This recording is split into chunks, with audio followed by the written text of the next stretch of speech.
Bonjour tout le monde, bonjour mes chers amis, bonjour mes étudiants, bonjour à tous qui nous suivent. De par le monde, de par l'Afrique, de partout au Cameroun, je suis Jean-Marc Feugeot, comme j'ai l'habitude de le dire. Je suis là pour vous accompagner sur la maîtrise de certains logiciels de gestion, notamment Sage 100, et aussi pour le suivi des fiscalités et tout autre besoin de finances et aussi de l'audit. Donc, comme pour le constater, je représente le cabinet Épée et Belle et nous offrons plusieurs types de formations. Nous offrons des accompagnements pour les entreprises dont ils ont besoin, des accompagnements en termes d'expertise sur les domaines de fiscalité, des finances et de leur gestion, de comptabilité, gestion de stock et autres aussi de la gestion de paye.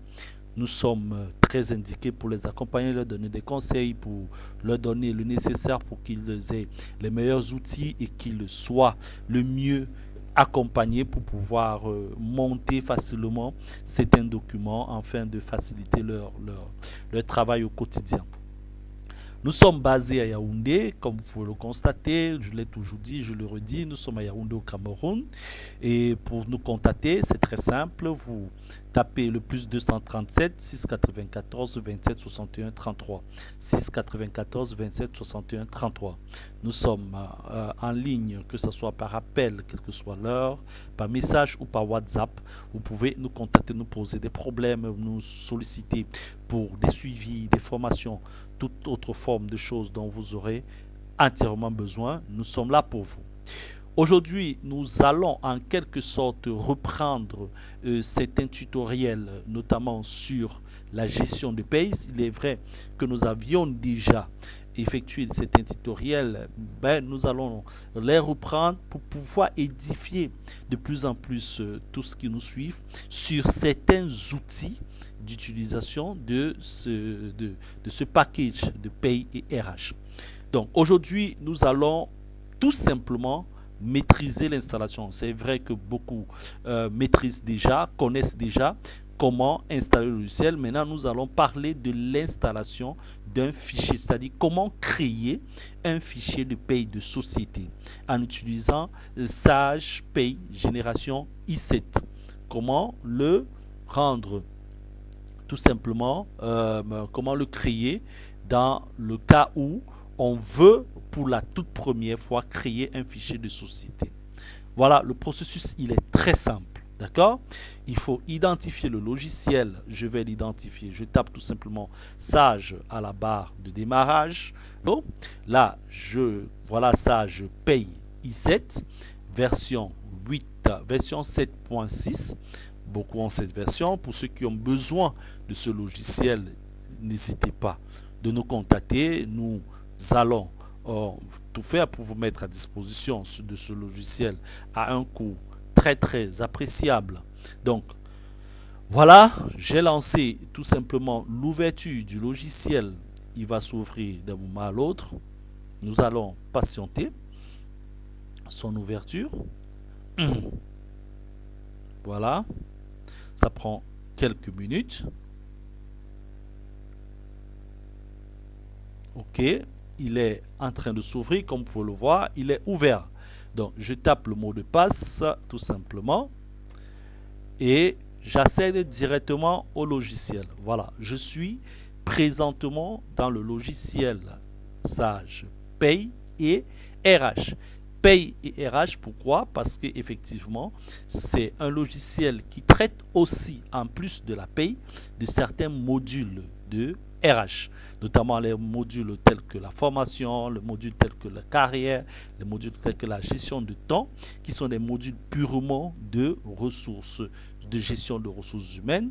Donc en plus de la paye, ce logiciel fait ce traitement de modules. Donc lorsque le logiciel est ouvert, donc, il va falloir donc créer le logiciel de l'entreprise pour la toute première fois. Je vais cliquer sur Nouveau. Pour la toute première fois, je n'avais peut-être pas encore, on peut dire, ouvert un logiciel de l'entreprise. Maintenant, je clique sur Nouveau. Après avoir cliqué sur Fichier, je vais localiser là où je vais sauvegarder ce logiciel. Je vais l'appeler Épée.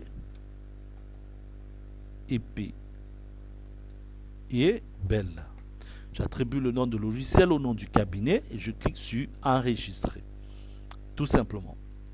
Lorsque je lance l'enregistrement, il va démarrer l'enregistrement en me posant la simple question de savoir si je voudrais faire migrer les informations d'une société existante à ce fichier. Je dis oui, donc je vais cliquer sur parcourir. Effectivement, je vais reprendre certaines informations d'ici et je vais les déverser tout simplement dans le nouveau fichier et je valide.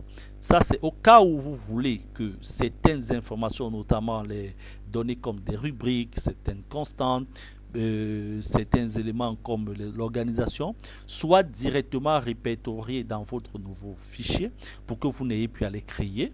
Là, vous portez les informations d'un fichier existant, vous les déversez. Dans le cas où vous ne vouliez pas, vous voulez créer des données pour la toute première fois, vous utilisez d'aucun dossier. L'option d'aucun dossier, c'est la dernière option tout en bas. D'accord? Vous ne pouvez pas prendre les deux autres options parce que ce sont des options purement françaises. Donc, c'est le système français. Nous sommes au système OHADA, Cisco OHADA. Donc, ce n'est pas pareil du tout. Même au niveau de la gestion de la fiscalité de ces entreprises, rien de cela n'est pareil. Ok. Bon, maintenant, je reviens donc à la première page. Vous avez une sur 7 pages. Donc la première page nous parle tout simplement de la période. Je vais identifier, parce que nous sommes au mois de septembre, je vais commencer au mois de mai. Voilà. Au mois de mai, on va prendre l'année janvier à décembre, autant pour moi. Le début de l'année janvier à décembre. Le mois en cours, je vais opter pour le mois de mai. Comme ça. Je l'ai choisi au hasard. Nous sommes à l'année 2022. Voilà, la date du jour, c'est le 22/9/2022. D'accord? Maintenant, de manière spécifique, le paramétrage commence.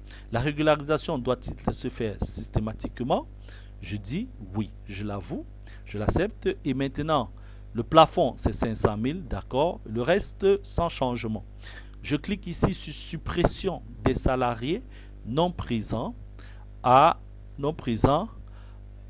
en clôture annuelle. D'accord? C'est pour pouvoir nettoyer le fichier. Si je le valide, ça veut dire que certains employés qui n'ont pas été présents lors de la clôture annuelle ne vont pas apparaître pour l'exercice qui suivra. Tout simplement.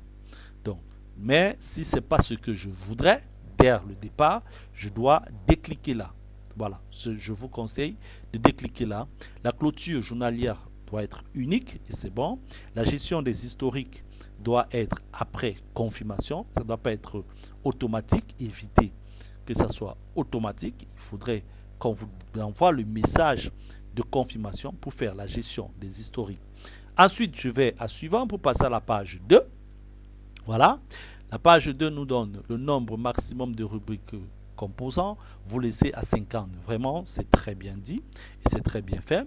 Ici, vous pouvez paramétrer par défaut le type de bulletin. Le premier élément est meilleur, je vous le conseille, mais vous pouvez pour des envies ou bien pour des sollicitations solliciter d'autres modèles. Pour moi, le premier modèle est le meilleur. Les autres modèles sont aussi bons, mais pour moi, je préfère le premier modèle. C'est pour ça que je le prends. Le modèle par défaut, papier blanc, pré-imprimé. Voilà, je l'opte. Et maintenant, est-ce que je peux imprimer les bulletins en duplicata?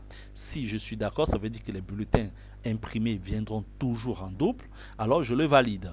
Les éditions des bulletins, ici, je n'ai pas besoin de cliquer. Le reste, sans changement. Je laisse ça cliquer. Autre chose maintenant, les paiements. Il y a 3 types de paiements qu'ils nous proposent. Virement, chèque, espèce. Si je veux ajouter un autre type de paiement, je l'ajoute ici. Je peux payer par monnaie électronique, par exemple. Si ce paiement existe chez vous, vous le mettez et vous allez les monnaies électes. Donc, par exemple, je peux m'arrêter là. Je vais maintenant sur compte. Il y a 5 types d'acompte, régulier, exceptionnel, à compte 3. Je peux décider de changer à compte 3. Je l'appelle la quinzaine. Voilà. Qui est souvent un type d'acompte très utilisé, la quinzaine. Voilà, j'en ai terminé pour la page 2. Je vais à la page 3. La page 3, il nous propose par défaut, c'est un format et code pour l'utilisation des départements, des unités. A veut tout simplement dire alphanumérique. E veut tout simplement dire antinumérique. Et L veut dire ce sont des lettres. Donc, il nous propose que l'établissement doit avoir un système de codification de 5 caractères alphanumériques, les salariés 10 caractères alphanumériques, ainsi de suite. Et la position, c'est que ça doit être à gauche. Bon, vous pouvez mettre à droite si vous voulez, à gauche est bien meilleur. Ça, c'est mon avis. D'accord? Maintenant, de ce côté-ci, il y a les codes modélisation comptable. Il nous propose que tout doit être alphanumérique à partir de 13 chiffres. OK? C'est-à-dire les comptes de type généraux, les comptes auxiliaires, les comptes analytiques, 13 chiffres. Si ce n'est pas ce que vous appliquez en comptabilité, vous les modérez avec votre principe comptable. Parce que ici, lors du déversement, c'est-à-dire lors du passage de vos données de la paye pour le logiciel de comptabilité, il faudrait que les comptes puissent communiquer pour faciliter le déversement. Donc, ça doit être conforme à votre fichier de comptabilité. De ce côté-ci, j'ai l'euro. L'euro, tout simplement, c'était de la monnaie de paye. Ça nous propose par défaut, effectivement, le franc CFA. Et l'équivalent, je vais mettre ici, l'équivalent, c'est euro, EUR, tout simplement. Et ici, on parle de euro, tout simplement, ici. Et là, on va parler de centimes. Ici, il n'y a pas de centimes. D'accord? Ok, voilà la parité. Maintenant, ensuite, je finis par les rubriques. Donc, je peux donner des mémos pour les rubriques. Tout simplement, je peux attribuer les mémos. Je peux, par exemple, dire CC ici. CC, je peux dire TMP pour temporaire. Je peux dire permanent ici. Voilà, ici, je peux encore utiliser d'autres codes, salaire, SAL, je peux utiliser d'autres codes. En fait, je choisis des mémos que je souhaite avoir de type par rubrique. Ici aussi, je peux utiliser les mêmes éléments, temporaire, pour dire temporaire, permanent, voilà, pour parler de permanent, stage, pour parler des stagiaires. Par exemple, ce sont des mémos que moi j'ai utilisés, beaucoup plus pour dire que chaque fois que je crée une rubrique, je peux l'attribuer à un système de mémos pour dire que cette rubrique a été créée, notamment pour les stagiaires, ainsi de suite. D'accord? Lorsque cela est fait, vous allez à suivant, vous allez à la 4e page. De la 4e page à la 7e page, je ne vous conseille pas de faire des modifications. Tout cela va être traité en fond en comble dans la gestion de la paie, notamment dans la gestion des modules de RH. D'accord? Donc, présence, travail, vous partez à suivant. Vous avez ici les traitements en l'envers. Vous allez à suivant et ensuite, vous tombez maintenant sur les congés. Vous pouvez choisir un mois précis de congé. Ça peut être un mois de décembre pour envoyer tout le monde en congé ou bien en juin comme cela est appliqué au Cameroun. On va prendre plutôt juillet, autant pour moi, juillet. Voilà, date de prise effective de congé, il faut faire 12 mois de travail pour prendre l'effectif. Maintenant, la date de prise, c'est-à-dire ça, l'ouverture, c'est M+1, c'est de préférence, c'est M+1. Voilà, et le reliquat doit faire vous pouvez mettre un rapport indéfini ou bien un rapport de N-2, ainsi de suite. Mais le meilleur, c'est de près un rapport indéfini. D'accord. La remise à 0, 6 salariés sortis. D'accord. Dès qu'on sort le salarié, on annule automatiquement tous ces congés qu'il devrait bénéficier dans le principe de calcul. Maintenant, le décompte pour le droit légal, c'est 2 jours par mois. Maintenant, la fraction, oui, on peut mettre la fraction au niveau de la journée, on peut fractionner. L'ancienneté doit être minimum à partir d'1 an pour commencer à prendre les congés, et le supplément, on peut mettre non. Maintenant, la valorisation, effectivement, ça peut être dans le bulletin ou de manière mensuelle. Donc, moi, j'opte pour la valorisation mensuelle. Et je vais donc à la dernière page où je ne modifie aucune information. Voilà, votre fichier de paye vient d'être officiellement créé. Donc, il faut mettre donc la raison sociale EP IBEL, tout simplement, et renseigner donc toutes les informations, notamment liées à l'entreprise, liées à l'adresse de l'entreprise, des numéros de téléphone. On n'aura pas assez de temps pour les renseigner. Ce sont des informations que vous êtes censé connaître concernant votre société. Donc, voilà. J'ai mis mon numéro de téléphone, la forme juridique, c'est un cabinet, établissement en même temps. Donc, le nombre d'employés, je peux mettre 10 par exemple. Le capital, je vais mettre 10 millions par exemple aussi. Voilà. Ainsi de suite. Toutes ces informations, vous l'aviez. Le pays, c'est bien sûr le Cameroun, comme vous pouvez le constater. Mon pays, le Cameroun. Donc, je mets autant d'informations pour faire identifier le fichier qu'on vient de créer. Voilà, je cherche le Cameroun ici dans la liste, voilà, qui m'est proposée. Voilà le Cameroun. OK, ainsi de suite. Donc, vous renseignez autant d'informations et après vous validez et vous allez tout simplement passer aux questions-réponses. Voilà, de DAS, vous mettez OK. Vous n'avez pas besoin de dire quoi que ce soit. Bon, là, ce sont des questions-réponses. Il faut répondre aux questions qui te sont posées. Par exemple, au niveau de la maladie, on te propose un décompte des jours ouvrés, ainsi de suite. Bon, par défaut, je laisse tout comme il est là. Je ne vais pas répondre à ces questions. Je laisse tout par défaut.